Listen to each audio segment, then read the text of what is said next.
Assalamualaikum warahmatullahi wabarakatuh. Masih bersama FA Production. Kali ini kita akan membahas cara mencari nilai sudut fungsi trigonometri. Oke, langsung saja. Di sekolah itu pasti sering ada pertanyaan, berapa nilai sin 30?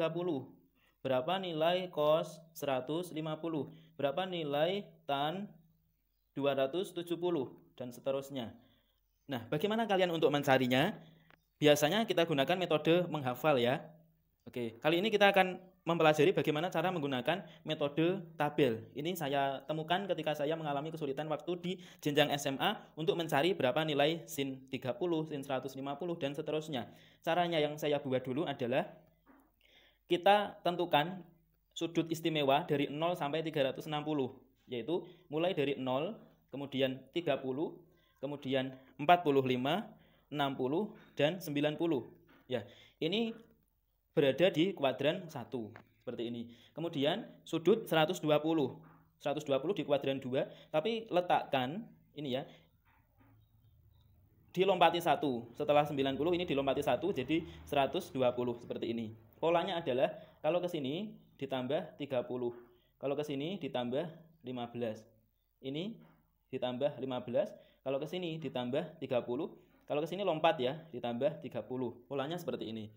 Berarti ini mau ke tengah ditambah 15, jadinya 135. Keluar dari tengah ditambah 15 lagi, jadi 150. Kemudian ke sini ditambah 30 ya, berarti 180. Nah, ini kuadran 2. Kemudian ke kuadran 3, dia lompat satu lagi ya. Lompat satu lagi ditambah 30 berarti 210.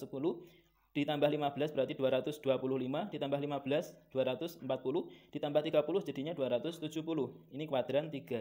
Kemudian masuk kuadran 4, ini lompat lagi 1, jadi ditambah 30 dapatnya 300, kemudian 315 ditambah 15 330 dan yang terakhir ditambah 30 jadinya 360.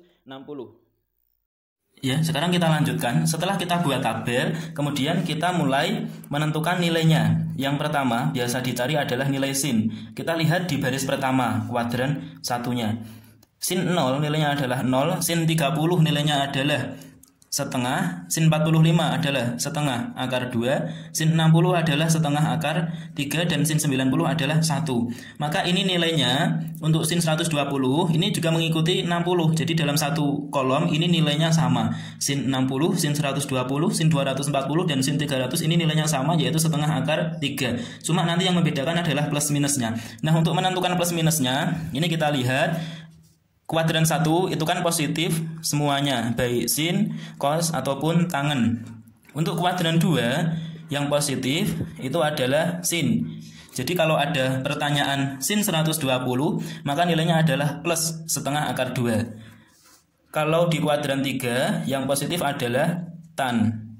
Jadi kalau ada pertanyaan tan 240 atau sin 240 nilainya adalah negatif setengah akar 3, karena 240 itu di kuadran 3, yang positif itu adalah tan, untuk sinnya adalah negatif. Kemudian di kuadran 4 ini yang positif adalah cos. Jadi kalau ada sin 300 nilainya juga negatif setengah akar 3. Kemudian untuk cos bagaimana? Cos ini kebalikan dari sin, berarti cos 0 nilainya adalah 1, cos 30 adalah setengah akar 3, cos 45 adalah setengah akar 2, cos 60 ini adalah setengah, dan cos 90 itu adalah 0 ya. Jadi ini sama konsepnya, jadi dalam satu kolom itu nilainya sama. Contohnya cos 30 berarti setengah akar 3, cos 150 karena ini kuadran 2 yang positif sin, maka cosnya negatif. Maka cos 150 adalah negatif setengah akar 3. Cos 210 juga negatif setengah akar 3. Tapi kalau cos 300 karena ini kuadran 4 yang positif cos, maka hasilnya plus ya, setengah akar 3. Untuk tan caranya juga sama. Tan 0 itu adalah 0. Tan 30 adalah sepertiga akar 3, tan 45 adalah 1, tan 60 adalah akar 3, dan tan 90 tidak terdefinisi. Sehingga untuk mencari tan dalam satu kolom, ini konsepnya sama. Dalam satu kolom yang sama, nilai tannya juga sama. Contohnya, tan 45 berarti 1, tan 135 berarti negatif 1, karena ini kuadran 2 yang positif sin, tannya negatif. Tan 225 berarti ini positif ya, plus 1. Tan 315 berarti negatif 1. Oke, caranya adalah seperti itu.